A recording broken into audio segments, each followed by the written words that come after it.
Always good. Oh, there it is. Okay.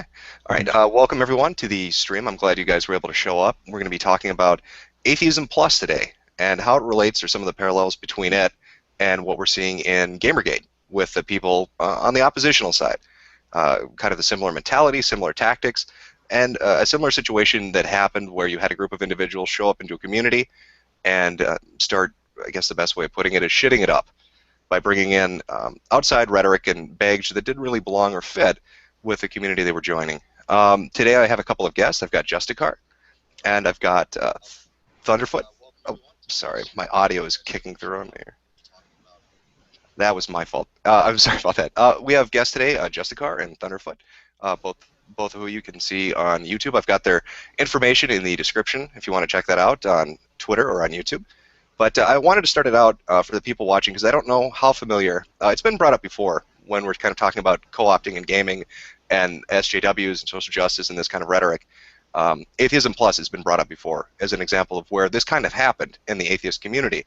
And so I wanted to, I guess the first question I wanted to ask you guys is, what exactly happened? What was the first noticeable instance that either one of you had seen where you knew something weird was coming, that the Atheism Plus was going to be different? These are the nicest people you're ever going to meet. They showed up, and I think they're completely reasonable. I don't know what your problem is, sir. Oh, is that right? I'm completely the wrong idea, do I? Yeah. So, actually, let me just throw in, have either of you come across Mikaru's law? Say that again? Mikaru's law. No, I'm not familiar with it. Is that as any progressive movement gains popularity, the probability of a feminist organization coming in and co-opting it to make it all about their vagina approaches 1. Is that would you say that's a fair statement in regards to what happened with the atheism? So, by my reckoning, this is the 3rd time that I've seen this. First time was with atheism. With the it ended really with Atheism Plus.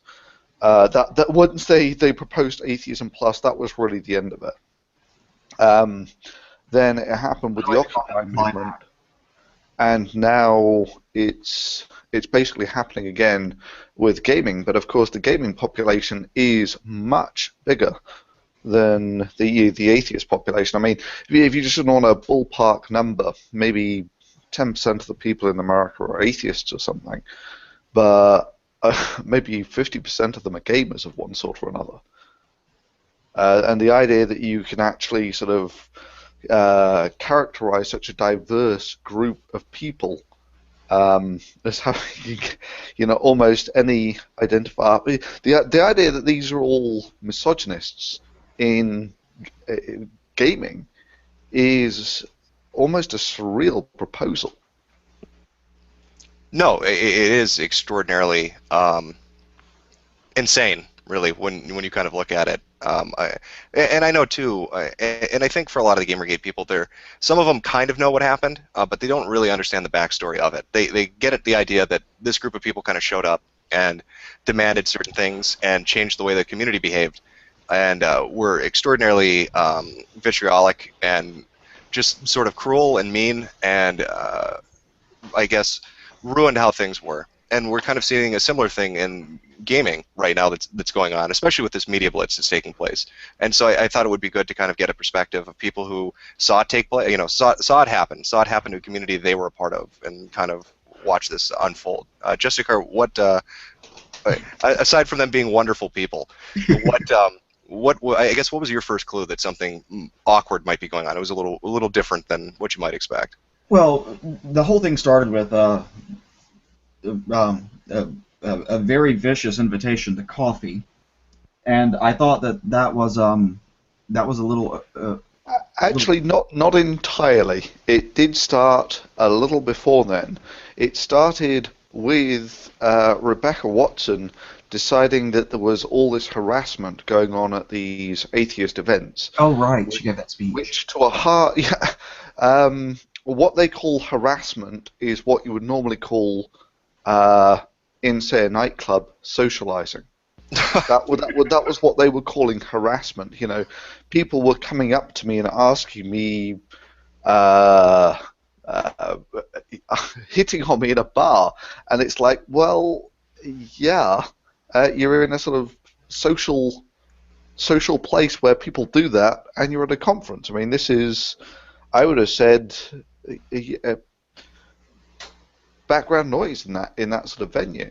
But no, according to her, this was actually sexism and misogyny, which leads us to the incident in the elevator, Justica. Yes. Okay, she had given a speech earlier in the day. Well, actually, it really started with the Steph McGraw bit. But anyway, she gave a speech about all kinds of horrible people approaching her and whatnot. And apparently in the speech, or the lecture, she calls them lectures. Anyway, the former street magician's giving lectures. Anyway, yeah, she's not an academic, but she gives lectures. So after she'd given the speech about how people should conform their conduct to certain societal norms that she expects, defer to her sensitivities, after about 8 or 9, 7 hours, something like that, of drinking in a bar with people, some guy apparently propositioned her to go to his room to have coffee, which may or may not be the secret code for sex. A lot of people say that it's that it is. Anyway, I'm getting sidetracked. No, that's fine. And it was the fact that he had invited her to his room for coffee was problematic, particularly given that she'd given the speech earlier in the day. And so what I wanted to know was, well, was the guy who propositioned her actually an attendee at that speech? Was he in her hearing when she was speaking? Because it's not reasonable to think just because you've given a speech the entire world has heard it. And more importantly, I wanted to know if there's any evidence that this coffee inviter actually existed, because all the pictures I saw of the bar before she left, she's unable to point out who the bad man is. But then the response to that was, well, she suffers from prosopagnosia, so she can't identify him. Prosopagnosia is a facial blindness. You can't recognize people by their faces. I'm like, And this medical. I get that as well when I'm blind drunk at 4 o'clock in the morning. That's one hell of an excuse to pull out for not being able to recognize an individual. yeah, but apparently she can recognize from across the room Richard Dawkins, James Randi, the MythBusters people, the famous people she can recognize straight away. Oh, easily, yeah. Yeah, they probably wear signs. And so was this gentleman had asked her for coffee, and she had found that to be offensive in some way? Oh, threatening. Threatening. Well, first it was just he invited her coffee, but then as the story, that wasn't quite dramatic enough. It had to be escalated. He cornered her in the elevator. And I was like, oh, okay, that 8 seconds you had in the elevator from hell, I'm so sorry that happened to you. How did you manage to pick up and survive?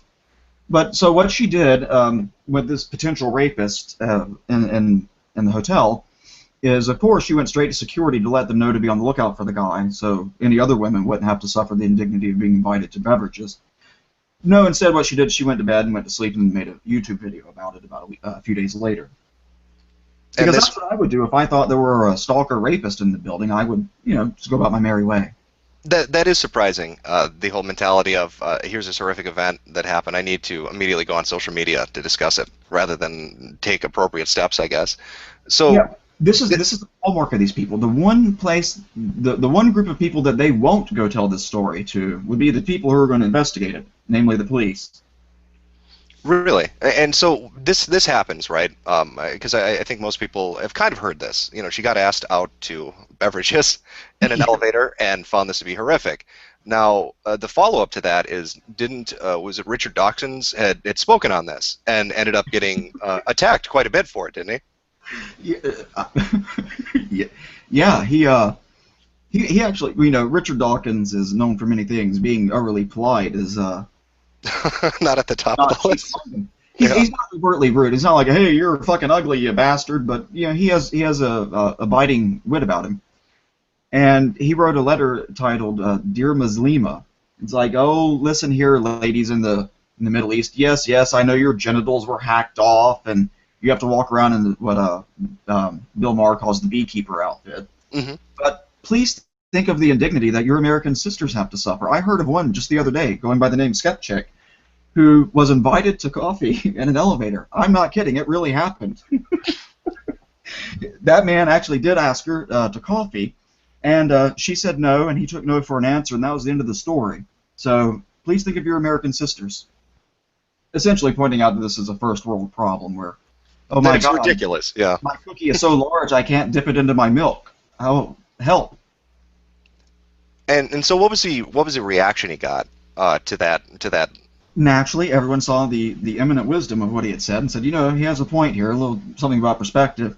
Or, I'm sorry, why do you hate women, Richard Dawkins? And this became I guess, a talking point, didn't it, for conversations going forward, especially in regards to Dawkins in relation to the elevator incident. They dubbed it Elevator Gate, didn't they? Yes, Elevator Gate. Yeah, who was the first person? I don't know who the first person to write a response to it was, but Blaghag was first among them. And she actually wrote the article before she was sure that it was actually Richard Dawkins who wrote it. And she had to do an edit to that original post, saying it has now been confirmed some hours later that it was actually Richard Dawkins. Maybe a little background on who the hell Blaghag is. Yeah, that'd be great. Founder. So she had her 15 minutes of fame with something called Boobquake, which is there were these people in the Muslim world who had said this earthquake was punishment for all these sinful women going around showing off their bodies. You know, that is basically boobs caused earthquakes, which is obviously bloody stupid. And of course. so I know they're called knockers. they did some sort of protest where they all went around in bikinis to see if it would. It was something along those lines, and that actually got her on the Colbert Report, if I remember rightly. Really? I think so. Oh man. Yeah, essentially, there was a get-together in a park or something, and it was essentially show as much of your tits as you can legally get away with, and we'll see if it causes an earthquake. And the scientific method. Yeah. which was, you know, that is the sarcasm of that is what makes it so good. Of course, it's great. And then, if I remember rightly, at a later date, she then started complaining that people were objectifying her. Yes. And it's like, so let me get this straight. You took off all of your clothes and walked around in the park, and now you're worried that people are judging you on that.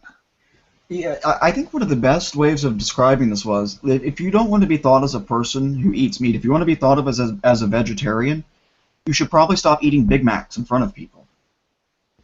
If you're going to go in public and show your hoo-ha and your he this and your she that, don't complain when people accept the invitation and look at you and start talking about it. It should also be mentioned, actually, now while I think about it, that Rebecca Watson, one of the early things that actually put her on the radar was the nude calendar. Yes. So what was the nude calendar exactly for people listening? It was meant to be a fundraiser for, I think, the JREF, who later became the devil incarnate as far as the feminists were concerned. But at the time, they were on the same team, and so they took all their clothes off. They made a calendar, and they sold the calendar and gave the profits to the James Randi Educational Foundation.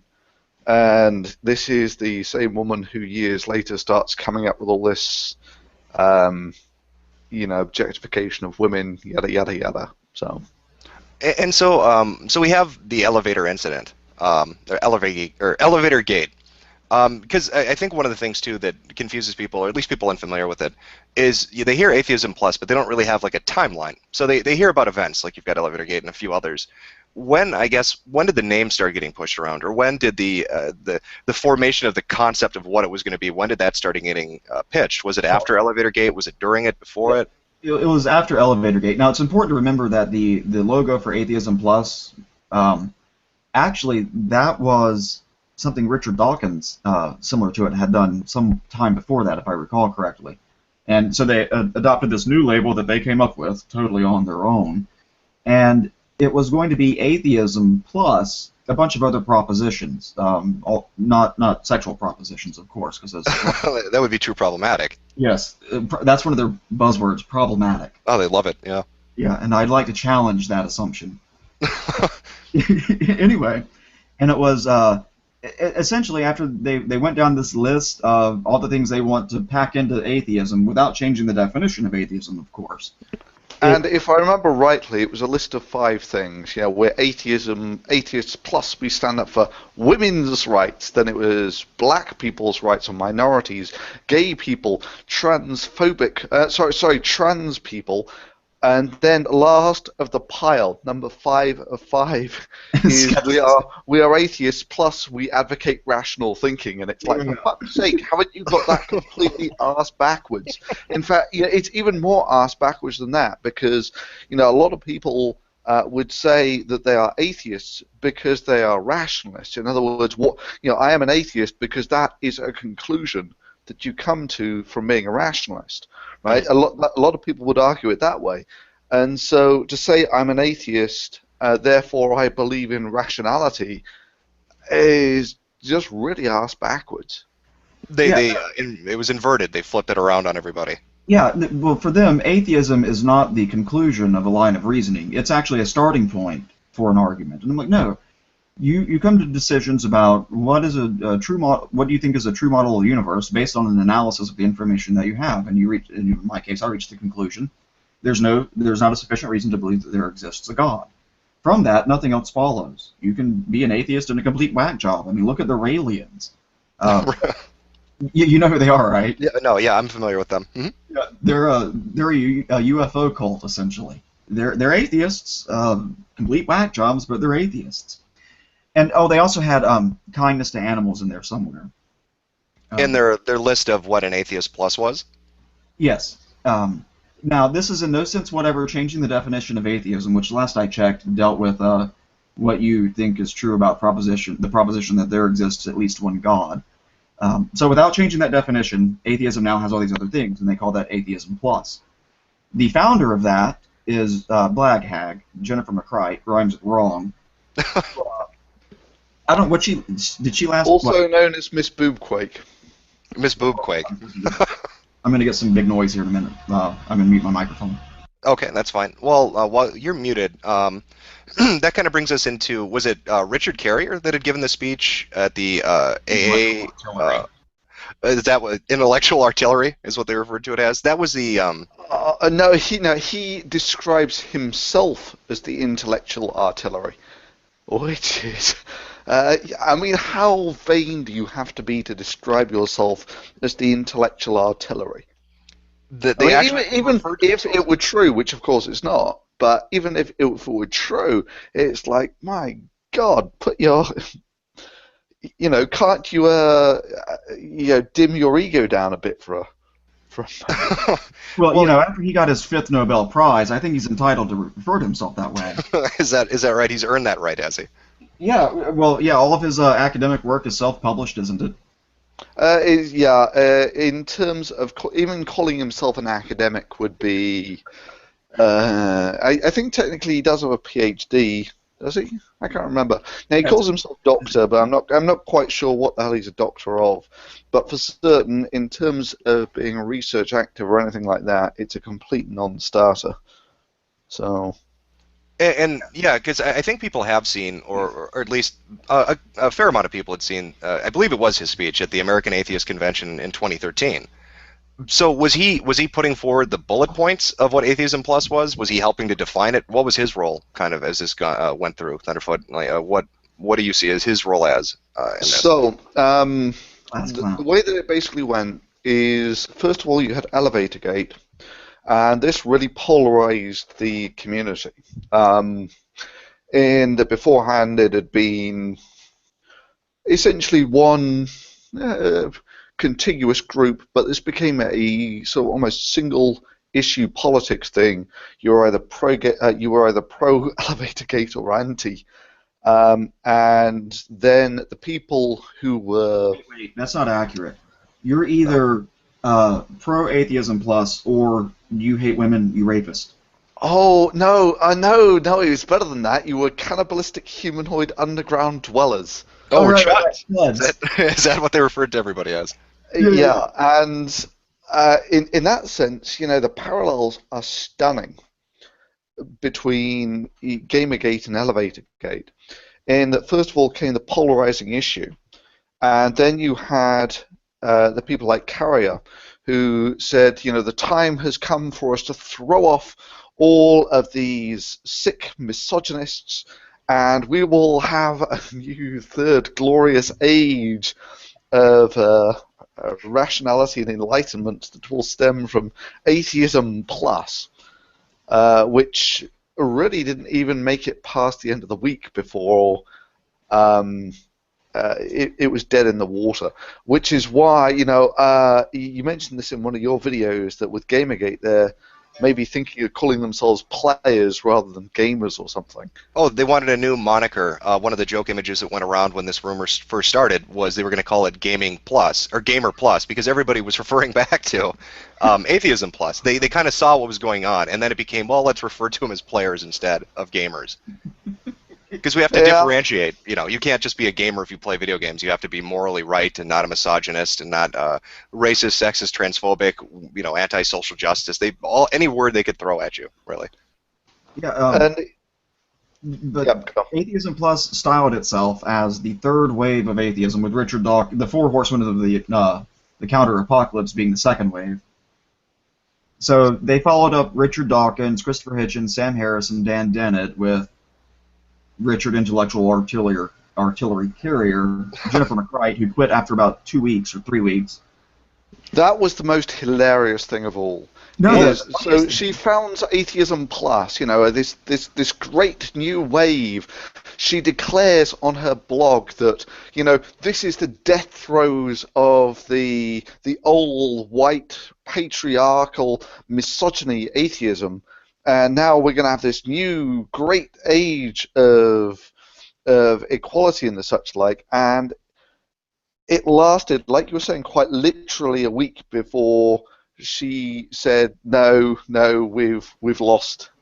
And when you abandon your own movement within about a week, that gives you some idea of how much support it had. And this was one of their new third wave atheism four horsemen. This was one of their top people, kind of up there with the intellectual artillery of Carrier. That was the founder of Atheism Plus. She's the one who conceptualized it. The founder quit after 2 weeks? Yeah. That's about right, yeah. That's insane. And why did people stick with it if they pulled up their stakes and got the hell out of Dodge? Oh, well, this is like asking why people stand in front of a wall, put prayers in it, and like bob their heads back and forth. I don't know why people do crazy things; they just do. But I was watching an interview with Richard Carrier a while back about Atheism Plus, how he's a big supporter of it, the intellectual blah blah blah blah. And then the guy asked him what the actual forums where the hub of it is. He goes, "Oh, I don't know. I've never actually posted there." Oh, really? Yeah, I love this. I've seen that interview as well, and it's, you just facepalm. What else can you do? Yeah, I mean, could you imagine like Richard Dawkins, the so-called Pope of Atheism, being like, when they ask him what's it like, oh, I don't know, I don't talk to atheists, I don't go to any meetings, I don't really have anything to do with it. It's really it's a sinecure, really. Yeah, when the man who claims to be the intellectual artillery for a movement doesn't know what the hell's going on with it. Yeah, he's never made an account with them. He doesn't go over there and talk. Now, have you actually been there, Internet Aristocrat? No, I've not. I watched kind of all of this unfolding from my perspective, just kind of unfolding from the sidelines, watching this take place, and just finding it just unreal. Watching what was happening, it just didn't make sense to me what the point of Atheism Plus was, who these people were, and there always seemed to be a video coming out where specific, it started to become a certain group of people. Always seemed to be stirring shit. Watson was a name that came up a lot. Myers was a name that came up a lot, it seemed. And it was just, I never had a chance to personally see it, though, no. One of you asked me, like, what was the first thing that let me know that something's not quite right? I don't know what the very first thing was, but one of them was reading some of the posts over there, and one of them was, I can't do this with a straight face. It was that good, was it? Oh God. Everyone Actually, who this is one of the upsides, is these people do provide an awful lot of lulls. Yeah, and it's free. I have to pay for it. But one of them was, you want to talk about the oppression Olympics. One of them was about someone being reprimanded by a moderator for asking in a thread if he or she could have a hug. They got reprimanded for asking for a hug. Yes, because that was hijacking someone else's conversation about needing a hug. And this is all done with a straight face. These aren't people just All joking. done with a straight. Well, I mean, this is the other thing. Is you know what Poe's law is, I yeah? was going to say, this is Yep. Poe's law. That's exactly it. I mean, you just can't tell the fucking crazy from the people just pretending to be crazy. Yeah, so the person responds to the moderator threat by saying, you know, if this isn't a community where I'm entitled to a hug when I feel like I need one, then I'm not sure this is the place for me. And so was this kind of the mentality of their communities? Was kind of a literal hug box kind of thing, where everybody's feelings needed to be put first and foremost before anything else, any rationality, any facts, anything like that. Yeah, well, you know, it's a safe space. Now, now I did one video, and By which they mean your free speech ends where my feelings begin. yes, or where one of the curious things is it's like women who advocate for various work positions, and then you ask them, "Are you interested in this position?" They say, "Well, no." Okay. It's not even that someone's feelings are hurt; it's that some potential person, some hypothetical person in the future might be born whose feelings might possibly be hurt. Therefore, you shouldn't say that. And That's insane. it really is. Your Tumblrisms, which those are excellent, by the way, especially the one about non-Euclidean Seconded. non-Euclidean emotions. Really, that cracked my shit up. Oh, some of the stuff they come up with is just phenomenal. It's just so crazy. By the way, what kind? I don't know if the answer ever came out on this. What kind of wood are you?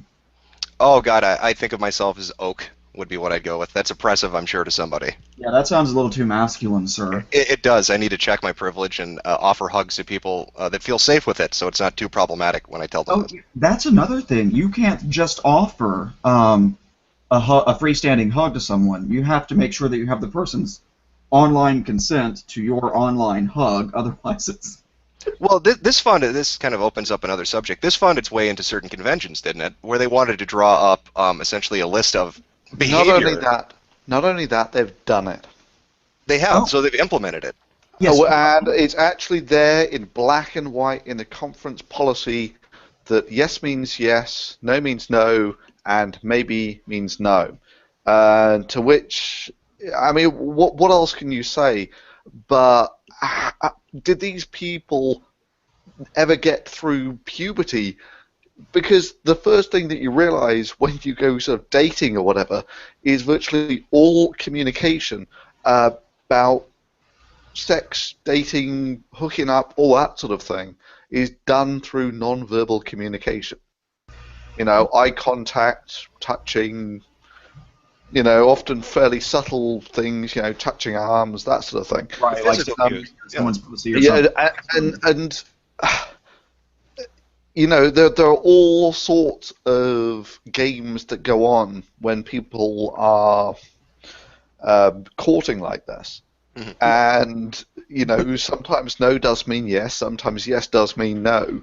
Yeah, And, my safe word is is deeper. Is that the one you go with? To be, that's when they know, is it? My safe word is, oh yes, please more. Oh, that's so confusing. No, but that conference policy, you need to remember, Thunderfoot. At the same time they were coming up with that, they were handing out stuffed animals that said, "I'm vaccinated, hug me." so isn't that rape if you do it without the stuffed animal's consent? Well, weren't there more policies, though? I mean, they had essentially turned something that was a convention for people in the atheist community to get together and just have fun, bullshit around, have some speakers, and just a group event, like you'd see at a gaming convention. But they changed it into something where we have, like, if I remember right from watching different videos and hearing kind of people speak on this, I didn't know they implemented are still doing it, I guess, but it was it was a list of how you can behave, what can be sold there, what words are acceptable, you know, what you agree to, and it was like very legalese and it seemed to be geared towards the notion that if you were an atheist and you were going to a convention, you had to be told these things because you couldn't behave otherwise. This was expected you were going to be like that. How can Well, you I tell mean, this? this is where it just gets so capitally stupid. The refund policy. Oh yeah, they refuse to give you a refund to a. This is actually written in the conference policy that you will get expelled from the conference and won't get a refund if you violate the policies, even though it's a free conference. So it costs no money, but no refunds, huh? Yeah, and Why not just give them a double your money back? That's it. That's even better. Yeah, but this is the thing that when you put people in charge where their only tangible skill is that they're a professional victim, this is the sort of level of incompetence you're going to get. Right? Oh, exactly. So at one of these conferences, they actually had a policy about. I don't think the policy was no shooting, but they did have a list of things that you should do if there was a conference shooting.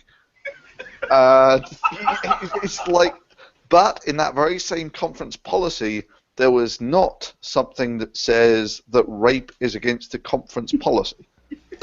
So they forgot to cover that one. Oh, absolutely. So there was a sort of no shooting policy, but not a no raping policy. Well, maybe by shooting they meant something other than firearms. It seems so surreal that this needed to be put in black and white. How did people respond to this? Was there, did people, I guess as this went on, did people start to think, God, this is insane what these people are doing. This is getting nutty.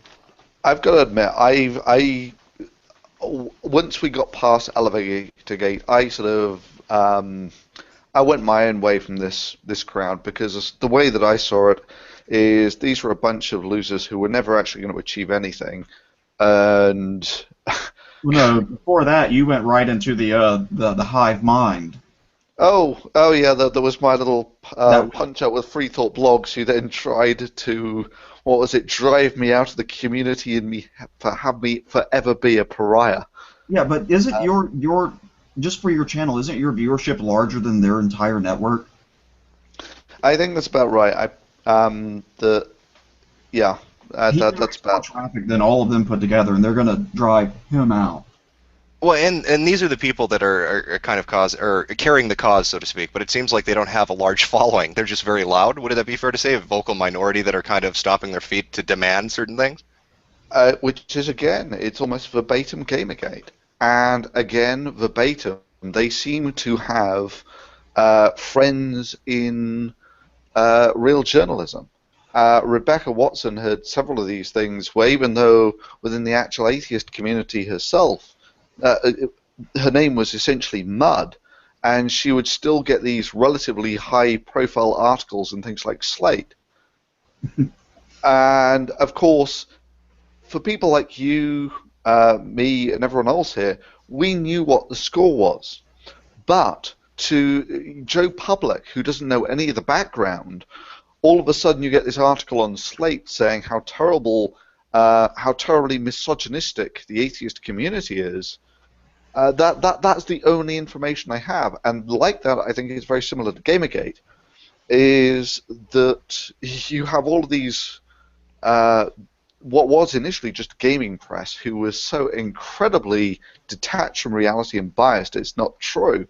But then it seems to have actually moved over to the mainstream media, who also seem to have just taken the gaming press at their word, which, if you think about it, is just so stupid. You have a segment of the press that's being accused of being corrupt, and you take them at their word. It's surreal, isn't it? And that's one of the things I think is really interesting is you really do have a lot of parallels between kind of what happened with Atheism Plus and what's going on in Gamergate. You have professional victims who create a major drama around themselves, and then deflect any criticism by saying, no, it's the community that's the problem. You guys are all horrible and misogynistic, and then the journalists come in and they're just kind of parroting what's being said. How did the atheist community? It's I guess it's a large thing to ask somebody to speak for, but how did the atheist community in general, not just like Joe Public, but the people that were kind of tuned in and kind of knew a little bit of what was going on, how did they react to Atheism Plus? Was it a slow kind of like realization, or were they like, holy shit, this is crazy, Yeah. let's back Uh, off? Atheism Plus was essentially dead on arrival, and the reason it was dead on arrival is basically because of Carrier, who really did frame this. He wrote this blog post, which was, this is the new glorious age of atheism, where we shed the cannibalistic humanoid underground dwellers, and we will be righteous, pure, and honorable. And this is a black and white issue. It's us versus them. You can't have. And he basically made it a binary choice. And oddly enough, it turns out that if you want to make an issue which has a lot of grey in it, either black and white, people will just call bullshit on you. It's like, I might not entirely agree with one or the other, but I'm certainly not going to put my X next to the guy who is saying you're either with us or against us. Yeah, and more than that, it wasn't simply enough that you had to agree with their principles at the outset. You had to agree with the label. You had to label yourself, so that way they could identify, oh, you don't identify as Atheism Plus, therefore you're not good enough to be in the community. And you will be shunned. We won't have you invited to. It was really totalitarian stuff. You won't be allowed to come to conferences. We won't work with you. We'll call you out in public, which is again very much Gamergate. That they will basically throw mud at you in public if you disagree with them. Again, very much like Gamergate. And this is why I think, if we didn't have YouTube, we would be fairly screwed at this point. Because It does feel like that, yeah. Of all the venues, YouTube is really almost the last bastion where we have, we actually have, if you like, a direct voice. If we didn't have that, who else is there? The gaming press is essentially corrupt from the inside out. A load of these actual forums have actually sort of shut down all conversation about this. Oh, yeah, it's been silenced everywhere. I think one of the other interesting things, I don't know how much profiteering went on with Atheism Plus.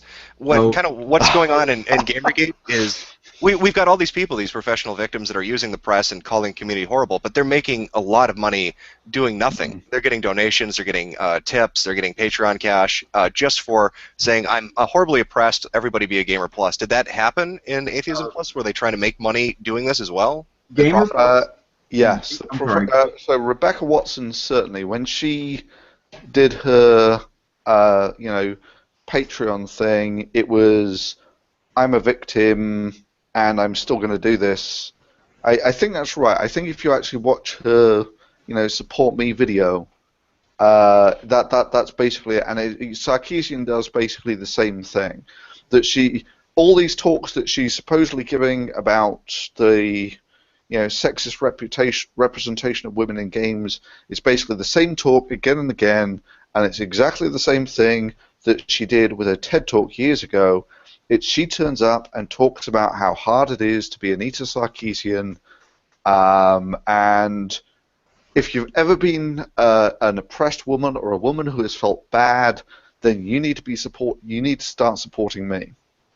Really? That seems to be very much the pitch that they go for.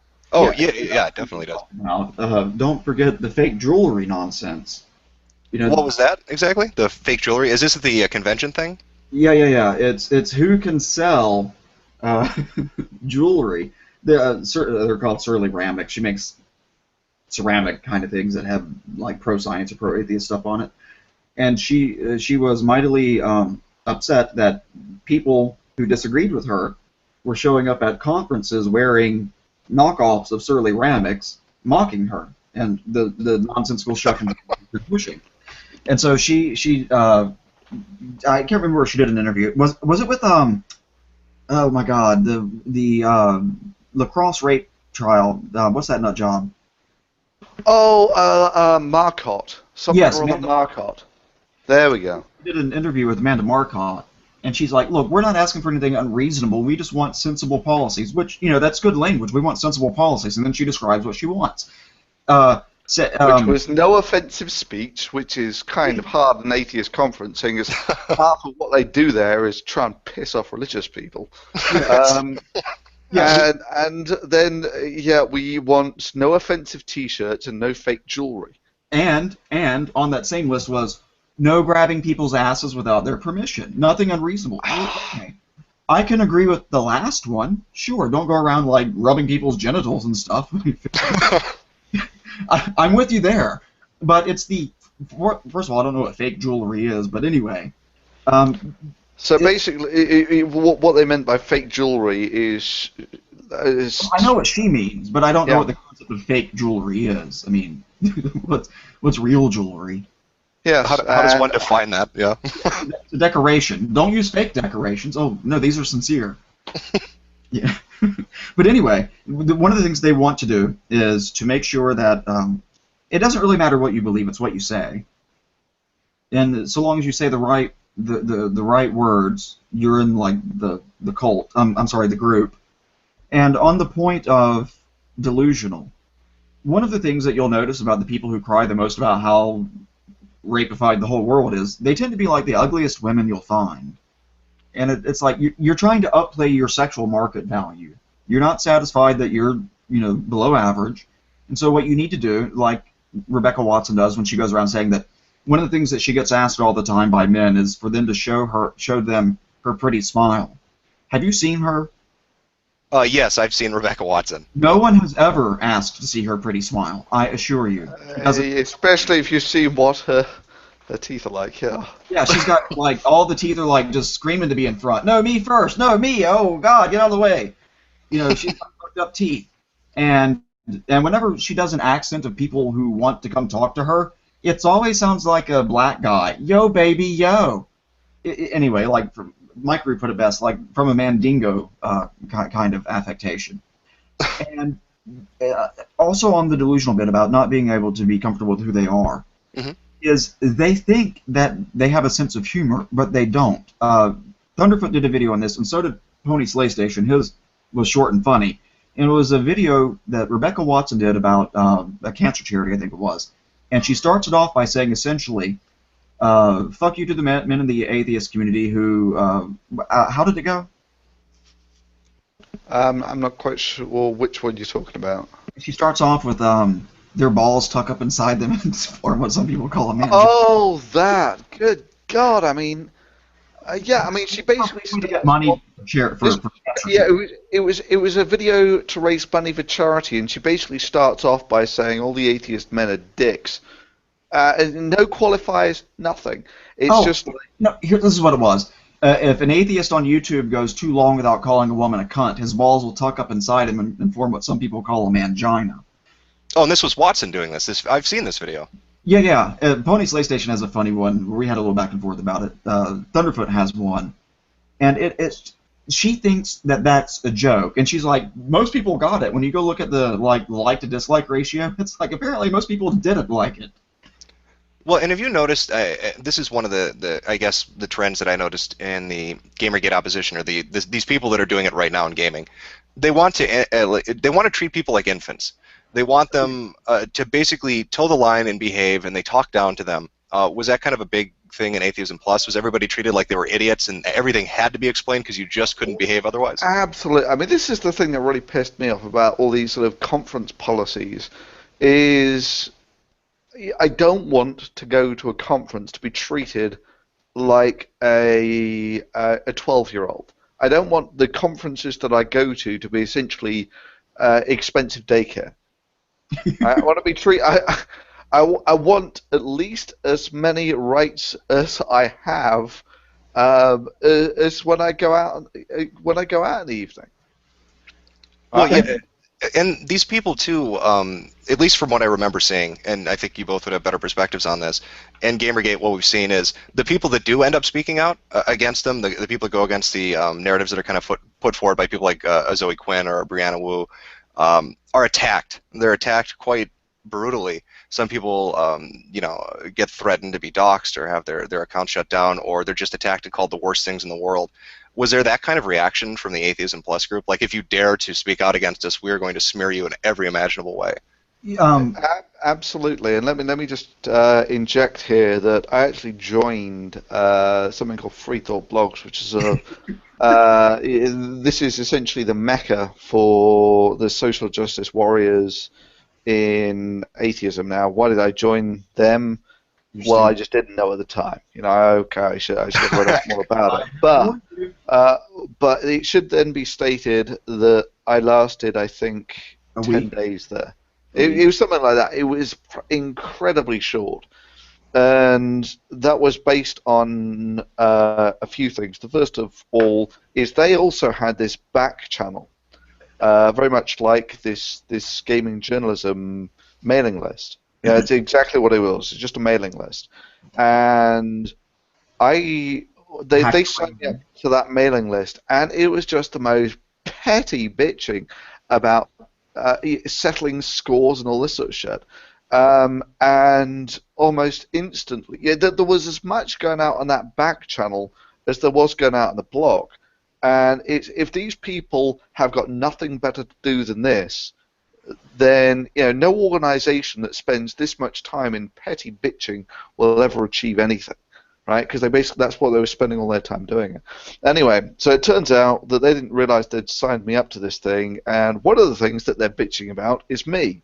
Because them, being the wonderful researchers that they were, thought I was the amazing atheist. So wait, they put you on I didn't know this. They put you on a mailing list talking about yourself, thinking you were somebody else entirely. Exactly. How ridiculous! Oh, God. And I still have it, so I just get around to reading some of this, and I put up a reply basically saying they'd accused me of absolutely everything: racism, sexism, misogynist, pro-rape, all this sort of shit. And it's like, I just went on, look, everything that I've ever done's online. Just show me where I've said these things. And then comes forward all these apologies, including Richard Carrier, who apologized and told me that he thought he had got me confused with the Amazing Atheist. And it's like, you fuck-ups, you world-class fuck-ups. Anyway, so after that, I put up my post about how I thought they were going down the wrong road with all this sort of misogyny stuff and all these conference policies, and that was basically the end of it. They dogpiled me and threw me off about a week later. Now the bizarre thing is that I actually was still able to read their mailing list even after they thought they'd thrown it off me. After they thought that they'd throw me off the mailing list, and so I also got to see them doing all this conspiring, how they were going to destroy me. How dumb are these people? Jeez. World class dumb. Yeah, and so I have all these sort of mails where they're conspiring about how, guess what? They're all going to release their blogs on the same day to utterly destroy me. And not only that, how they want me made a pariah, such that no one in the atheist they wanted me destroyed, a pariah who will be shunned by every. This is almost verbatim what they were writing. A pariah who will never be sort of talked to or taken seriously by anyone ever again. And that's so eerily similar too. I mean, you're talking about a coordinated. We're going to all release blogs talking about this at the same time. When I saw all that stuff about the 20 articles, whatever, announcing the game is dead on the same day, I was just getting so much deja vu over that. And the more so seeing as it was completely detached from reality. So there are various sites that allow you to track, whether you get more or less subscribers, that sort of thing. And this entire attempt from Free Thought Blogs to try and destroy me. 100. Yeah, I lost about 300 subscribers or something, which was out of, at the time, I think, 150,000. So that was your death knell then? They really got you?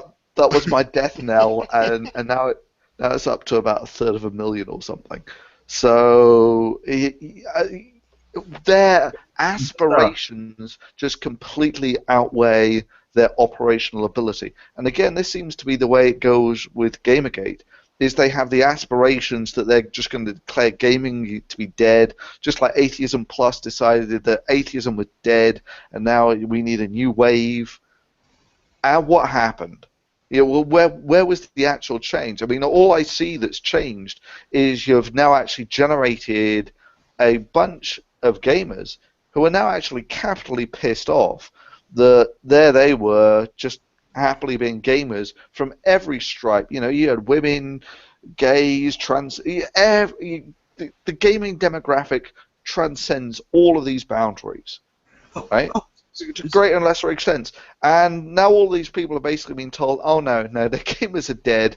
They're all misogynists. It's a several $billion an industry that generates several billion dollars a year from people is dead. Yeah, it's completely buried. Yep. So you get 100 people, and they will pretend as though they are the representative sample of the fucking universe. On the gay issue, for those people who don't know, and this might come as a surprise to some of you ladies out there, I'm gay. One of the things that started right at the beginning of Elevator Gate was PZ Meyer said to me, and he knew, or should have known because we talked about it, that I'm gay. And he said, the only reason that you have a problem with what Rebecca Watson says is so that way you won't feel uncomfortable. You'll feel like you're entitled to corner women in various rooms and hit on them. I'm like, you have fucking jumped the shark. For one, even if I were straight, I was like, for one, even if I were straight, look at me. There is no way in hell I would hit on a Rebecca Watson. I'm way out of her league. And two, I'm a big old fucking Peter Puffer, dude. Like, ugh. There's the amount of alcohol required for a Rebecca Watson to become attractive is the exact amount that would be required to make sure that I couldn't have sex. Well, no, I mean, we heard Thunderfoot's kind of the reaction he got. Now, you had made videos, too, kind of talking about the stuff going on. Did you end up getting a lot of shit thrown your way, Justikar, when you started talking about it? I get two extremes. One, the people who are just dyed in the wool. Every rude word is an injury to all women for all time, even women who won't exist for thousands of years. And all women who are dead, it travels backwards through time and hurts them somehow. And then I get people who are like, look, you were very strident. I get called that a bit in the beginning, but when you get past my rebarbative language, mm-hmm. They've come to see it from my point of view. And if you look at my demographics, my web presence has done nothing but grow since Elevator Gate, and PZ Myers and that group has done nothing but decline ever since. And I should also, if I remember rightly, Myers had at least 2 goes to try and bury you. Yeah. And the first time, because you get the sort of thumbs up, thumbs down thing, so you can use this as a sort of barometer to gauge someone's internet footprint. I have 2 data points. The first one, when he linked to me because I put up a video, I got about 15,000 views, something like that, in the first 24, 36 hours. A year later, he tried to send people to one of my videos to massively thumb it down, and it caused a bump of almost 600 or 700. And I have a third data point, and it's when he inadvertently there used to be a phenomenon known as fringulation. Okay. He used to have a very large web presence. When he would link to something, if it was a small website, it would crash their servers. He can't do that anymore. That phenomenon is dead. And he linked to Black Hag, and she inadvertently reported the metrics that it caused 400 people to go to her site. And I'm like, yeah, this is... So, someone enlightened me. How many people are watching this? Oh, right now? A couple thousand, I'd imagine. 4,000. Yeah. So, anyway, just... And in the space of a year, he was down about 1/12 of what he was the year before. And I'm not growing rapidly or anything. I'm a grower, not a shower, people. Don't judge. But steadily, slowly and surely, it's just been an increase for me. And I haven't changed my language. And this is how I talk in real life. If anyone meets me in real life, they'll be like, oh, he's just the same as he is on the internet, only bigger. I look smaller on your monitor, I'm sorry. But anyway, it's just that kind of nonsensical shit that he is so vociferous in his ideology that he'll look at a gay guy and say, "Look, faggot, the reason that you agree with him is so you can hit on bitches." And like, look, dude, you're fucking off the chain. And I do want to return to the point, maybe not now, but in a little bit, about the infantilization of people. But before that, I'll answer the question about the feedback that I get. No, that's fine. It is, I have gotten what would count in the Free Thought Blogs land as death threats. And indeed, I got a very detailed one about how the guy wanted to, or it happened to be a guy, wanted to watch me bleed to death as he shoved a knife inside me and whatnot. And after he sent that to me, I'd grown out of the phase where I would correct people's grammar and email back to them what they'd sent me with red lettering and everything, and I just sent him back a picture of my phone. Bring it, bitch. You know. Well, and that's one thing. That's one thing too I wanted to touch on, because there are some names that popped up throughout this. In Gamergate there are too. People that seem to keep popping back up. One of them is PZ Myers. Can either one of you kind of give some background information on who that is and the role they played, so people in chat that might not know this, or Gamergaters who are unfamiliar with it, have an idea of who he is? Well, Rebecca Watson's greatest fan, I think, would probably be the simplest way to describe it. Is he or her biggest white knight? That kind of thing? Absolutely. And by in fact, just that he's vociferous. He's a prodigious man. Is he now? He's corpulent. Well, he played a role throughout a lot of this. I seem to remember him starting quite a bit of drama a couple of times over the last 2 or 3 years. Not so much well, a little bit. Right now there's one going on where he's accusing Michael Nugent, who is, depending on how cynical you are, the world's biggest pussy or the world's biggest assuager of people's feelings. He's accused Michael Nugent of providing a safe haven for harassers, misogynists, and rapists. And Mr. Michael Nugent is an extremely polite man, and it's hard. If you wanted to point to a sensitive person and say this is a model of sensitivity, he'd be that kind of poster child. And he's written for him a rather scathing response to PZ Myers about this, about how PZ Myers fell 5 times to justify a smear. Anyway, I'll tweet a link to it later. And it is hard to imagine calling someone like that, Michael Nugent, a person who defends rapists and misogynist and harassers, let alone trying to protect them. That is nonsensical.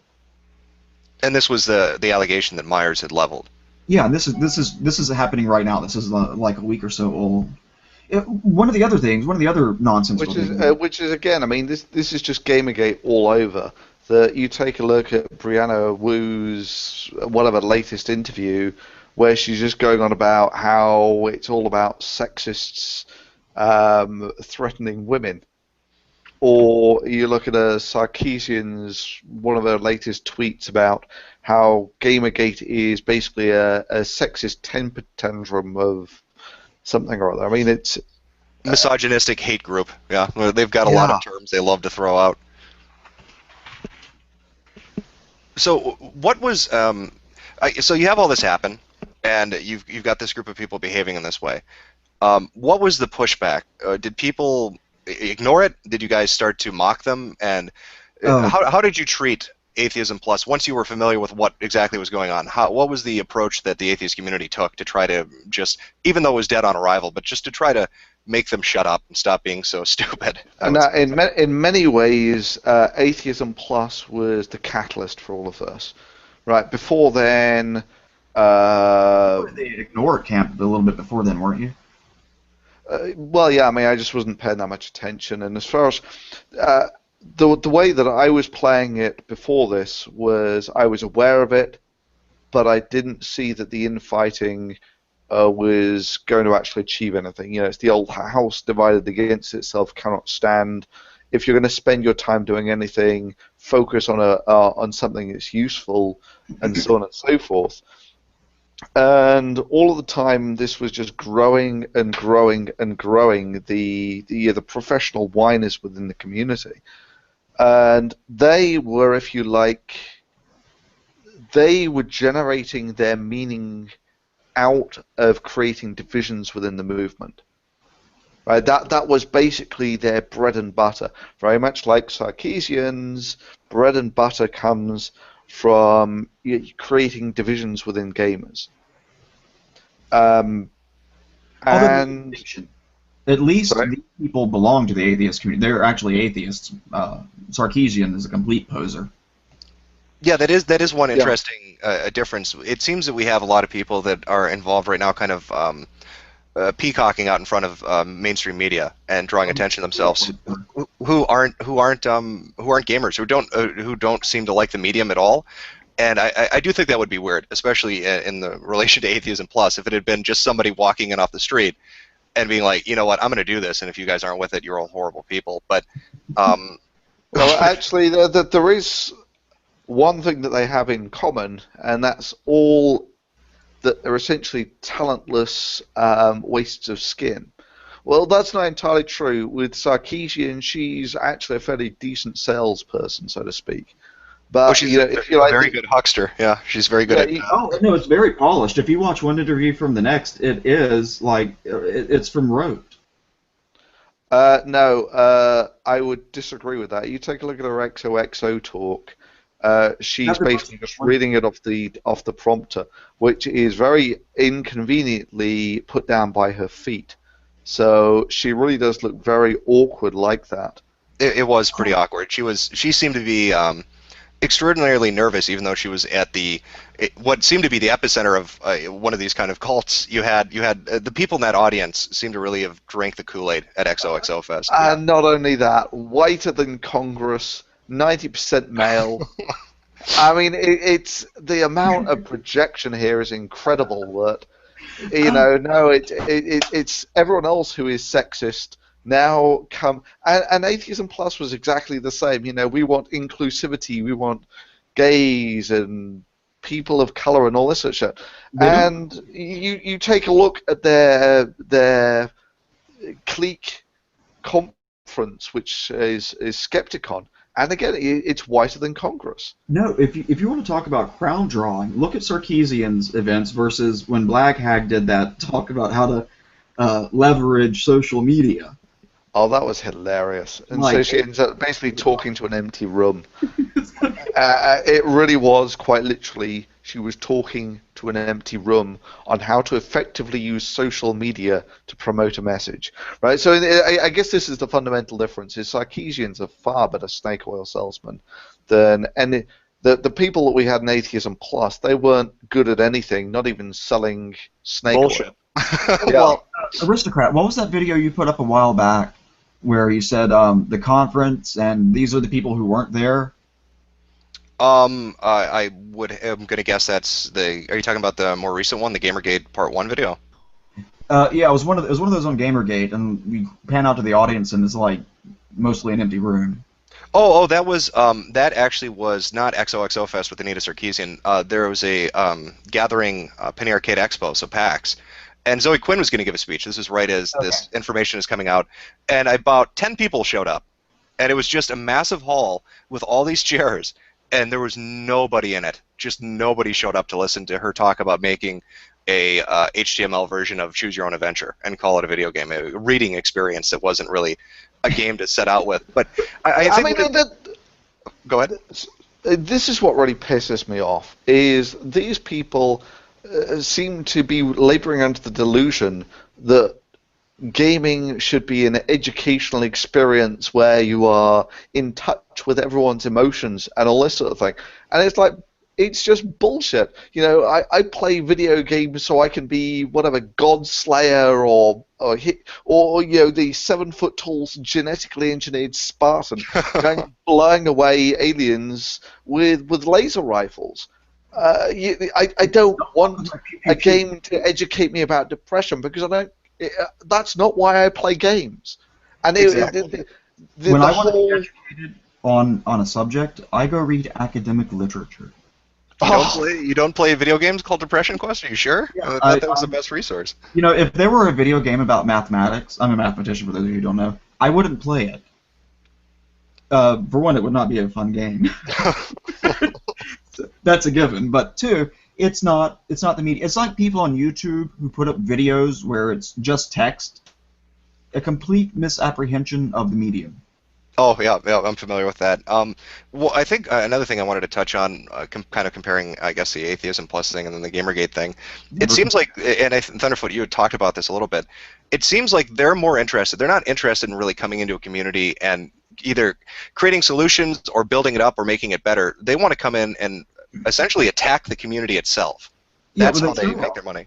I did a Yeah. video on this. They show up under the guise of, look, we just want to be part of the group, which, fine, you want to be part of the group, just pull your weight. I don't ask for much. Same thing with women in combat arms. Look, if you can hump the rock, fine. If not, shut the fuck up.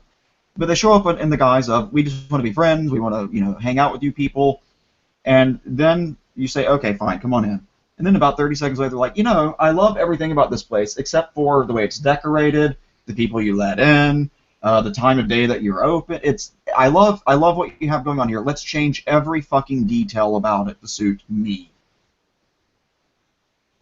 Yeah, I mean that's the thing. It's the me, and also trying to actually change gaming from an industry that makes games that are fun to play to games that don't offend anyone.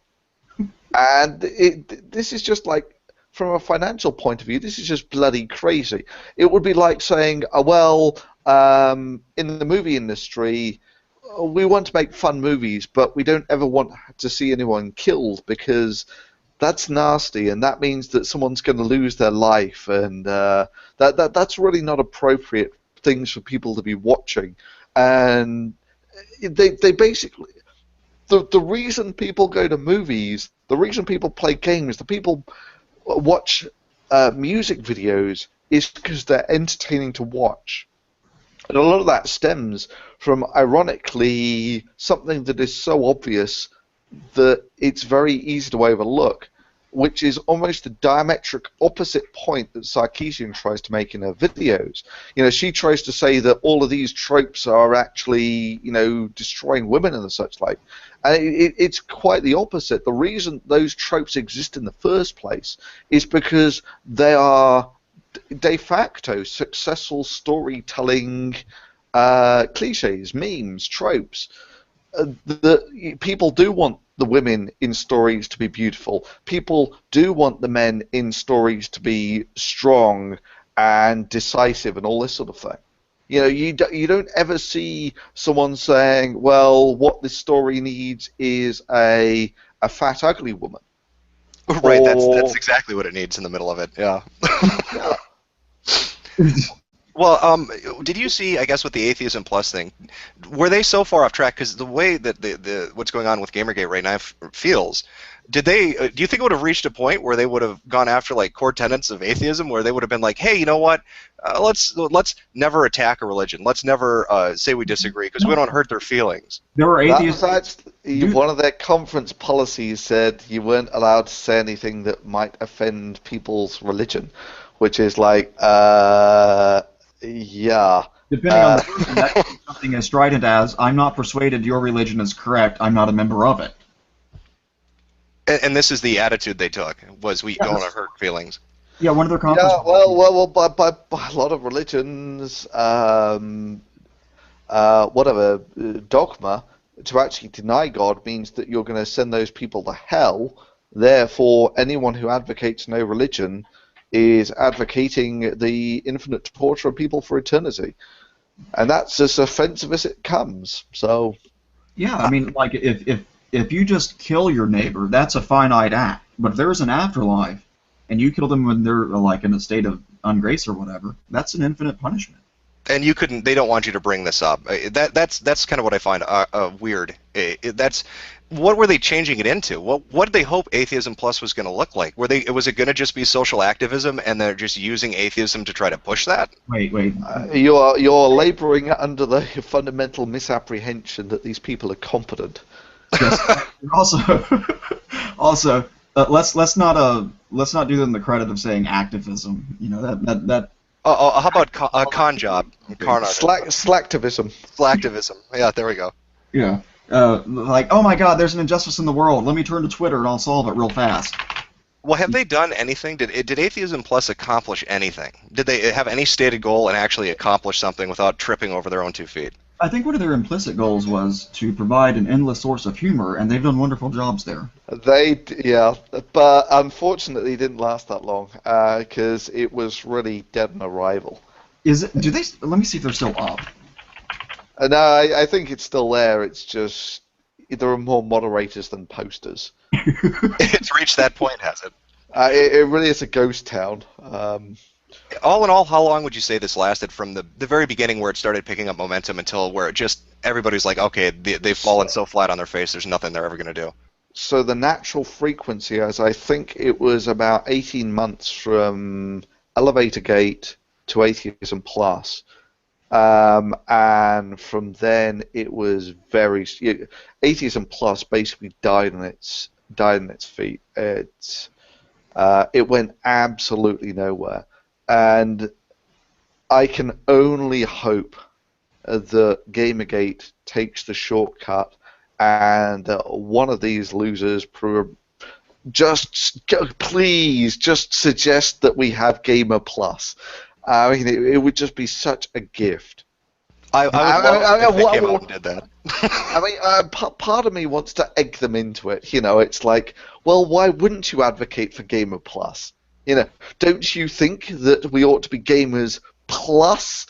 We are against the discrimination against women. Don't you think that's a good thing? Why wouldn't you want that unless you want the sexist and the misogynist in gaming? I'm at their site right now, and there are 3 registered users online, one of which is the Bing bot, the other is the Google bot, and then someone named Mocha. Who died at their computer 3 years ago and just hasn't signed out yet. Most users ever online was 136 on Monday, October 8th, 2012, which is, I think, the first month it was up. Well, and I think another thing to raise... Run the moment again. How many? 136. And how many do we have watching this? 4,354. There we go. That gives you an idea. It's quite a bit higher. To give you an idea, I have one math video, a calculus video on an obscure topic that has more views than just about as many views as their entire website. Really? Yeah. How many views for their entire website? Well, oh God, I don't want to keep going back and giving them crap. Bump up those Oh, come on! Have a sense of generosity. Oh, wait a second. Oh, atheists. Oh, here's their manifesto. Atheism Plus is a safe space for people to discuss how religion affects everyone and to apply skepticism and critical thinking to everything, including social issues like sexism, racism, GLBT issues, politics, poverty, and crime. For more information, see our fag. Oh, Jesus. Well, these people have kept going, though. I mean, that's one thing I think people in Gamergate probably are going to encounter. Even if this gets stopped and the corruption gets dealt with and these people get called on what they're doing, you still have people like, even after Atheism Plus, you still have PZ Myers, you still have Rebecca Watson running around. But do you think the damage done to them from the horse and pony show that they put on is pretty much permanent? Oh, right. PZ can't recover from this. Sorry? PZ, no, I don't think that they can. They would have to really pull a rabbit out of the hat to recover from this. So that I would mostly agree with is that they capitally backed the wrong horse on this one. Which is an irony, seeing as they're at a site called Free Thought Blogs. Where you, as long as you agree with us, you can have as many free thoughts as you want. Yeah, it seemed to be quite a bit of groupthink. It kind of is a social justice warrior mentality. If you either agree with us or you're horrible, and it has to be 100%. It can't be a degree. You can't vary a little bit from anything. Yeah, but this, for me, Rebecca Watson really does seem to be more or less finished in this, and she never really brought anything to the forum anyway. right? The thing that she brought to the forum is she took her clothes off for a calendar once and elevator gate. That's almost her entire resume here, right? So when you're looking at, what are the achievements, what has she ever done? It's pretty thin. You take a look at people like Sarkeesian, and again, it's really pretty thin. You take a look at her background traffic, and she gets big spikes for her videos, and I've never really understood quite how she manages that, but she does anyway. And then it drops off to really a quite a low background. That her videos are not what you would call long tail.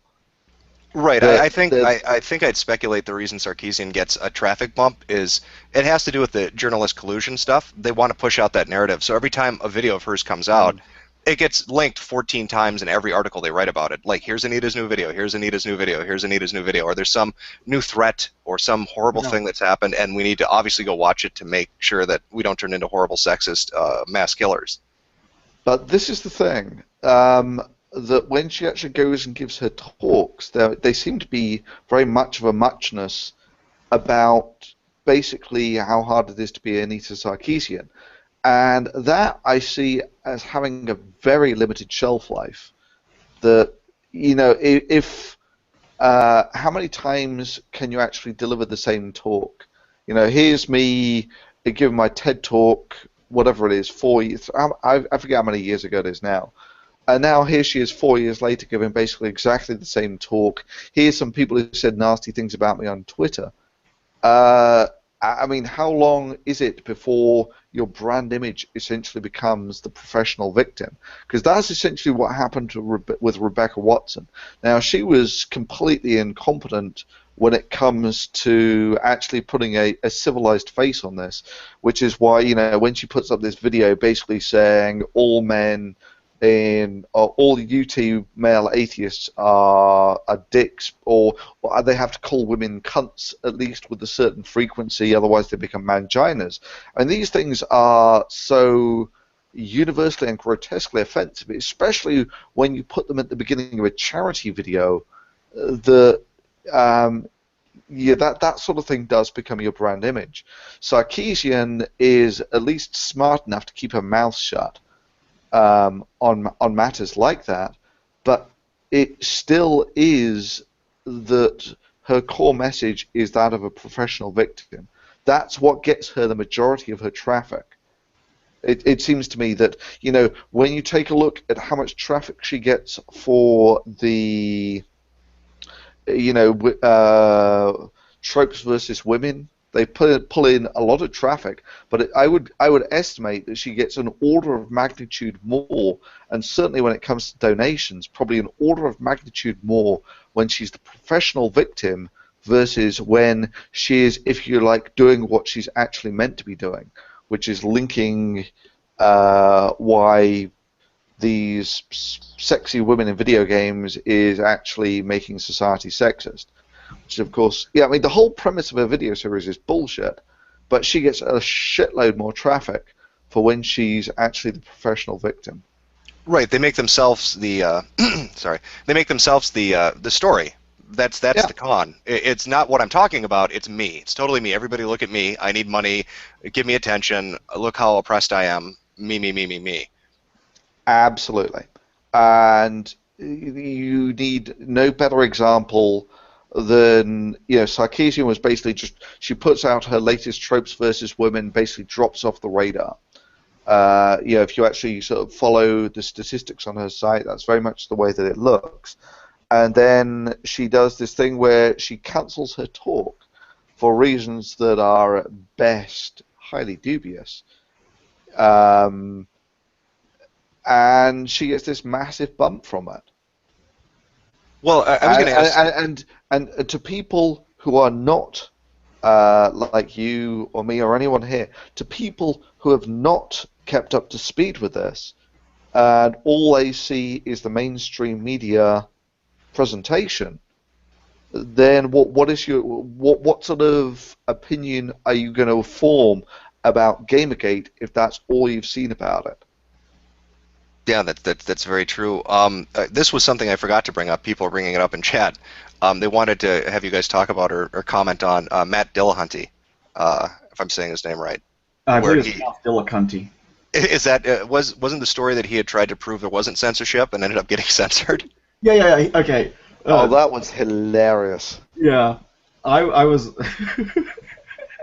he decided because he was a big enough name that he would make a sobriquet and go in under that and show that everything on Atheism Plus is on the up and up, and if you go in there and you say reasonable things, you'll be treated reasonably. So he made the username Curious, and this lasted a couple of exchanges before he finally said, "Look, essentially, look, motherfuckers, I'm Matt Dillahunty." And someone responded to that by saying, "Oh yeah, sure you are." And so then he gets on under his real name to prove that it's Matt Dillahunty, and they ban him. So that didn't turn out too well for him with his theory that no, they're not. I don't think you got the sequence on that quite right. I think the way that it worked is they banned him, and then they said he was Matt Dillahunty, and then they banned his second account, which he'd made under his real name. No, he was curious. He said that he was Matt. He said, "This is Matt. You should know who you're talking to. This is Matt Dillahunty." And they're like, "Yeah, right. Sure you are." Okay. It was like when geneticist Don Kane left a comment on PZ Meyer's blog on Fringula, and he was talking about essentially the phenotype being the visible features of an animal. It's to include its behaviors, and why it is that women are more drawn to going to the churches than men are. And he said it was something about the phenotype, and that they were, PZ Meyer's blog idiot commenters are responding. Oh, the phenotype doesn't deal with the behaviors that you see of an animal, essentially things of that nature. And he responded, he goes, "Oh, I forgot to mention, I'm actually a geneticist. We just call this the wild type." And he goes on a little bit, and then they come back and like, "Oh, those big words, and you think you're so smart. You can't get away with showing up to a biologist's website and pretending that you know genetics." And another person said, "I want Don Kane out of the genetics boat now." And it took these Myers a couple of days before he finally responded by saying, "Yes, Don Kane is actually a professional geneticist. He's a damn good one. He's a friend of mine, and his use of the word phenotype was perfectly correct." It took him days before he could muster up the balls to discipline his what he calls his horde. Well, what was Dillahunty's response to this? So he comes out and says, I'm really who I am. They don't buy into it. Does he still defend them? Does he say, "Oh my God, they're wrong"? No, he that minor incident notwithstanding, he was still like, Atheism Plus is 3 bags full, rah rah rah. It's a great thing, social justice, that kind of shit. And I was talking with him, and I said, what I think an honest person would say here is when they try to do a blind experiment and they get the contrary result that they expected, a result that's consistent with my proposition, that they would say, you guys have a point, but he couldn't do that.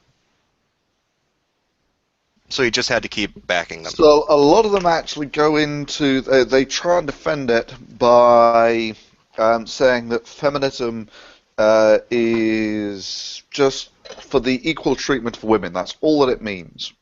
Yes. And for me, and I think for everyone else, we're a hell of a lot more pragmatic than that, that you actually deal with populations based on the sort of spokespeople and the behavior of those populations.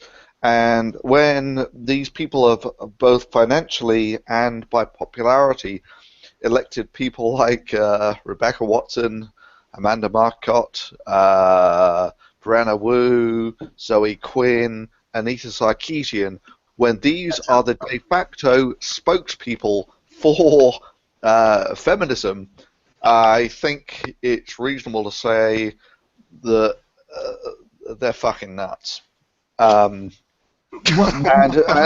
to actually sort of portray this as all these people want is for women to be treated as people is just bollocks. I mean, that's just a weak ass cop out. No, one of the rhetorical tricks that they like to pull is if you have some position that has, say, 5 propositions in it, 4 of them are reasonable. Women are people, black should be treated equal with whites, blah blah blah. And then proposition number 5 is something like, and we should exterminate the Jews. And so you say, well, whatever that movement is, here it's feminism we're talking about, but it could be anything. And you say, well, I'm not on board with that movement. I'm not on board with that label. What they'll say is, oh, so you have an issue with proposition number 1.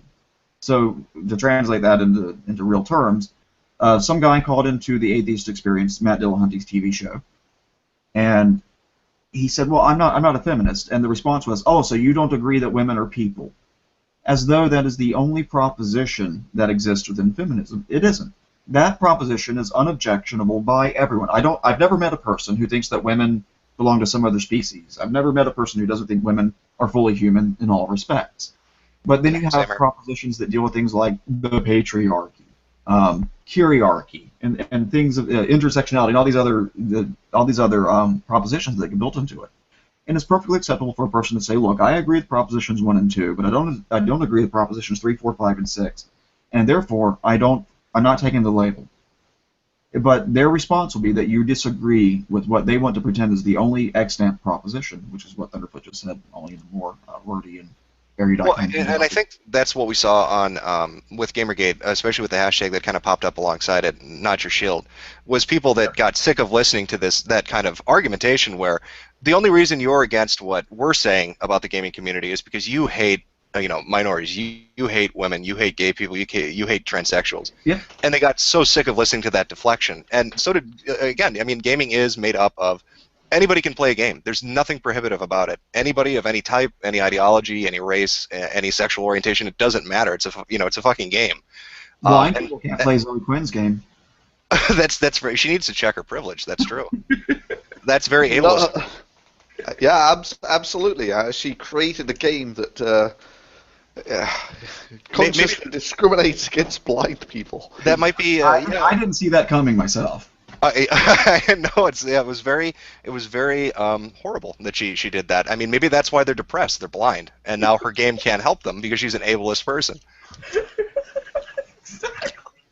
So it's a horribly vicious cycle of nobody being able to get treated. Look, there's not anyone who can't play this Oppression Olympics game. And like I say to feminists when they tell me that because I'm white and I'm not obviously gay to some people, they'll say things, and I'm like, look, I've done more for gay. When was the last time you sucked a gay man's dick, huh? Fuck you. Get out there. I don't do anything for gay men, honey. I do. Well, and that is kind of the mentality too. I've seen it in Gamergate. I saw it in Atheism Plus. Even when Occupy Wall Street kind of got co-opted in other groups, it's an Olympic event of who can be the most oppressed. They'll respond by saying that I'm not, like, I'm pretending to be gay because it's so fashionable or something. Or you're a bot. Or sock puppet. Yeah, I'm not gay enough. I'm like, I can go all the way down. I mean, how gay do I have to be? I didn't realize it came in degrees, but okay. Yeah, you made a video where you're saying that people, and by the way, if you want to talk about the Oppression Olympics, go to like some of these campus meetings for gay people. Actually, whilst we mention Oppression Olympics, we got to at least put out the shout out for the shoe on head video for the. Oh God, she's awesome. Yeah, that was really good. It was awesome. Yeah, shoe on head's video was great. Did you see her last video? The one with the traffic cone. Yes, she's got the road. Yeah. So there's the people getting all irate about rape in video games, which, if you think about it, is just so surreal that you're getting worried about rape in video games when the core objective of many of these video games is to kill as many people as quickly as possible. Ah, but you don't understand. And that doesn't bother you, but the fact that someone's modded some characters to air hump things, this is terrible. You don't understand that rape is actually worse than murder to these people. And by rape, of course, they don't mean just what you think of when you think of rape, which I resent, and I'll talk about that in a second. But the video is people air humping, and the person doing the article said this is a realistic representation of rape, and it's got like a traffic cone floating over the person's head. So she puts this traffic cone on her head. She starts bouncing around in her backyard. You think that's you want to talk about how long and well the termites have dined? in 19 in Quoting Hitchens and win, win, win. Say what? You see how far the termites have eaten and how deep and how well they've dined. It's a quote from Hitchens, but he might have got it from somewhere else. I don't know. Yeah, well, actually, a lot of his best phrases he clipped from elsewhere. But anyway, in the mid '90s, the Congress passed a law and President Clinton signed it, and the case where you can listen to this law being litigated in the Supreme Court is it's Ashcroft against Free Speech Coalition, and the Solicitor General, a very conservative man, Paul Clement, George Bush's Solicitor General, actually argued that all Congress did was extend the extant definition of child pornography to include new kinds of child pornography that involved no children and no pornography. It was virtual child pornography. This is shit that is taken. This is one of the reasons I oppose feminists every chance I get. They actually do have some influence. They can get a law like that passed where a person can sit around and create on a computer representations of people doing things that you don't want people doing, and claim that that's just as bad as actually raping children and videotaping it. Because there's no distinction. I've noticed with a lot of SJW rhetoric that everything is taken to the extreme.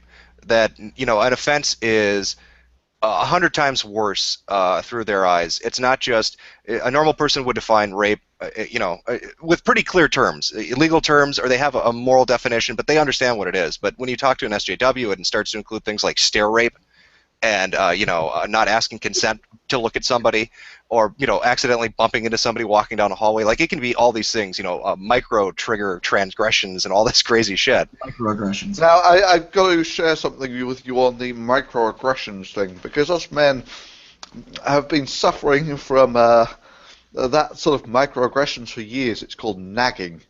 Is that what you put forward? There's a joke about that. This guy goes in to get a divorce, and he's talking to his divorce. This is in the South. He's talking to his divorce lawyer, and he wants to get a divorce from his wife. And the lawyer's like, "Was she a nagger?" And he says, "No, but the guy she's fucking is."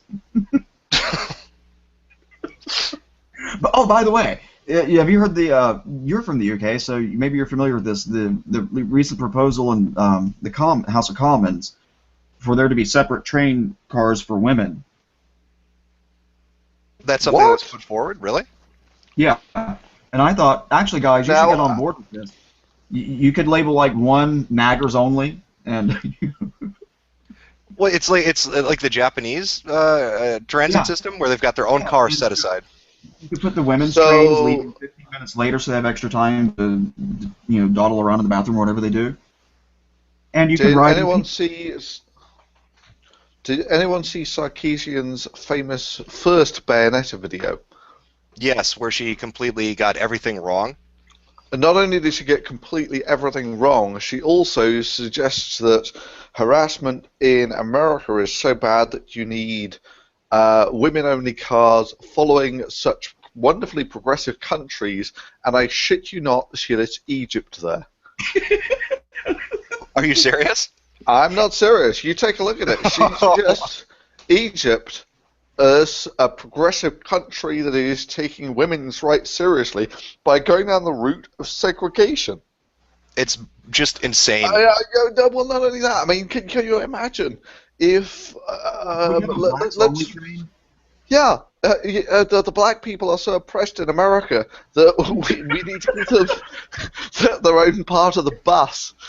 This is like the reverse of Rosa Parks. I will not ride with those white folks. Yeah, the harassment of black people has gotten so bad that they need their own part of the bus. I'm just waiting for her to jump up on a table and scream, "Union!" Well, you bring that up, but that Penny Arcade Expo had talked about setting up a diversity lounge, because this is so weird. They preach one thing, but their rhetoric always leads back to things we've already seen, like segregation laws and prohibitive speech. So PAX had said, it's really hard if you're a minority or if you're gay to go to a gaming event. So they created a separate room called the Diversity Lounge, where different people who weren't, white straight males playing games could hang out and feel safe. So they gave them their own back of the bus. What's that? The back of the. Look, they all look alike. You're all the same. That's very true. No, I mean, if you're a terrible. white male, obviously, like me, you want some pussy. Yeah, obviously you're going to harass everybody at an event because you can't control yourself. So we have to set up segregated areas, diversity lounges, to protect people. You It's don't call just it segregated. That sounds a little racist. too true. Yeah, it sounds too accurate. Is why they don't like to call it. So that's why it's the diversity lounge instead of the segregated room. Yeah, there's a diversity center at my campus, and I'm like, I walk in there, and I'm like, oh yeah, this is diverse. Look at all these white people on the computer. Jeez. Well, yeah, thanks for both of you coming out to do this. I appreciate you coming out to do the stream. Like I said, I wanted to talk about kind of Atheism Plus, and I wanted to give GamerGators, I guess, an idea that this has happened before, and these people are amateurish, and they will boggle it up, and that's what we've seen with the gaming press. They're just really arrogant and stupid, and they continually shoot themselves in the foot. And I thought it was kind of good to see that that happened once before, and that they fell flat on their asses doing it, which is kind of, inspiring. Dealing with this. And just like with Occupy as well, they infected Occupy. Watch Mikaru's video on that. It's actually a good video. Yeah, if you can give me a link, I'll put that in the description too of the video so people can check that out. Because I think that would be good for them to watch as well to kind of get an idea of what happened there. Yeah, and I would like to, just say thank you for giving me a platform where I could finally come out. Oh yeah, hey, it's safe space, right? We don't want to be too problematic for you. Wanted to protect you from anybody who's going to say mean things. Yeah, exactly, because I'm a big pussy. But on the note of language and whatnot, these people do shoot themselves in the foot. But the thing that works for them is they stay on their message, and eventually, if you hear it enough times, it becomes familiar and comfortable. And these people, not necessarily the Gamergate people, but feminism writ large, they do have some influence, and they can get stupid laws passed that get people put in prison. So it's important that you pay attention to this and listen to the link. When they talk about rape, and I resent that I have to do this now, rape, child porn, whatever you want to call it, pick a topic, that when someone says that, for instance, if I were to learn that a person moving in next to me were a sex offender, what I would want to think of is, oh, this person has raped someone. But now I'm in the awkward position of having to ask, when you say sex offender, do you mean sex offender or sex offender? And I resent that I have to do that.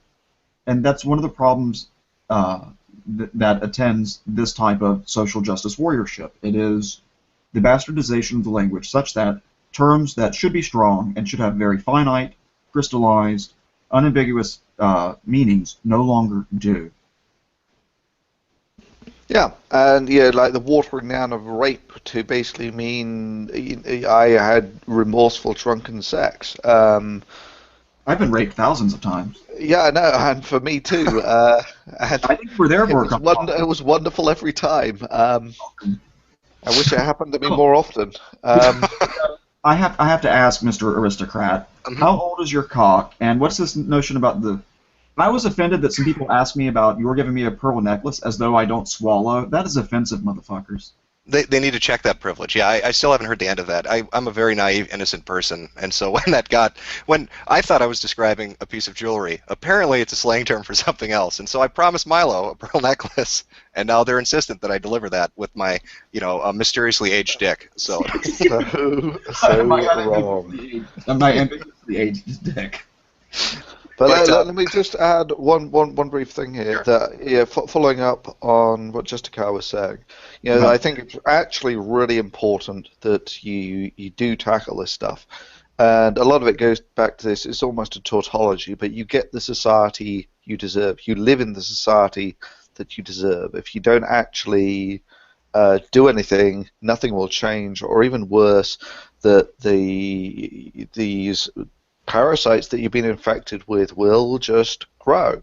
If they are left unopposed, then there's only one place that this can go to, and that's that it's going to get worse. Now, it's my big hope that when you take a look at Gamergate so far, Sarkeesian has played the game, I think, well. The essential core of her entire video series is bullshit, but she plays the victim on point and she does it well. if you take a look at the others, you take a look at Zoe Quinn. She's an idiot. She's like Watson, and the same with Brianna Wu as well. Is that I don't see these people have a long shelf life. No, I'd agree with that, and I think that's it's a good place to end it. Yeah, I mean, I've said it before at the start of this, and I think other people share the sentiment that it may to some people just be games journalism, but it's a touchstone for a larger issue. And if you can't deal with corruption, if you can't deal with this kind of influence at a small level, I don't know how you expect to affect it on a larger level and in more meaningful ways. So if you can't clean up games journalism, it's going to be hard to say, let's go clean up banking and the government and mainstream media. Yes, and this is a point that I've made to my colleagues who will frequently actually sort of say, "Why are you actually wasting your time with this?" And the answer has to be that you take a look at how many times this has repeated itself. My reckoning is this is the third time that an organization has been infected with this sort of social justice warrior bullshit. And it's taken what was essentially a cohesive and relatively functioning community and utterly destroyed it. That's basically what it did with atheism. That's what it did with Occupy. And now just look at the mess that it's made of the gaming community. And this is real consequences. I mean, you had this in one of your videos, Aristocrat, that there was some games developer who they've now become almost fearful that they're going to offend someone's other kin or some shit like this, and they've now got to, previously all they had to worry about was making it a good game that people enjoyed, good game with good artwork. Now it's a fucking minefield for them. It absolutely is. It absolutely is. It's screwed with the industry, and it's screwed with the the readership and the consumer base. I know you're trying to get us off. I've got one last important thing. I'm trying to save you from something that you inadvertently have stepped in that you didn't realize. When you said you get the society that you deserve, I'll add the caveat in there for you for social justice warriors. He does not mean that people in North Korea deserve to be oppressed. He means when you live in a free, open society. Good point. Yeah. Very good. In a democracy. But of talking about financial consequences, because unlike atheism and whatever Occupy, there is actually an industry here, gaming industry, which is multi-billion-dollar industry, yada yada yada. How many sponsors have pulled away? I know that Intel walked away. Who else has done that? Scottrade, Unilever, Intel, UAT. That's I think the University of Advanced Technology, and then just recently Mercedes-Benz. Fuck yeah. That's a hell of a lot of advertisers to walk away. Not small ones either. Intel and Mercedes are pretty big. Intel, yeah, and the pharma. What was the pharma company you had? No, the ones so far were Scottrade, Unilever, UAT, Unilever. Intel. Yeah, there we go. Unilever. There we go. I just put a link to that Micro video on Occupy. All right, fantastic. Well, thanks again, guys, for coming out. For everybody who's watched and wants to check these guys out, I have their info in the description. Thunderfoot, Justicar, I appreciate you giving me a couple hours of your time here to kind of talk about this. Thanks for having us on. It's been great. No, yeah, it's a been good great time. fun, and thank you. And just to let everyone know, I will be investigating the age of his dick, and I'll let you know when I have some information. That's some investigative reporting you'll never see in games journalism. See, that's the get up and go gumption that you need to have to be a good reporter. We'll take it for the team. All right, stream. Well, you guys have a good night, and again, thanks, guys, for coming out.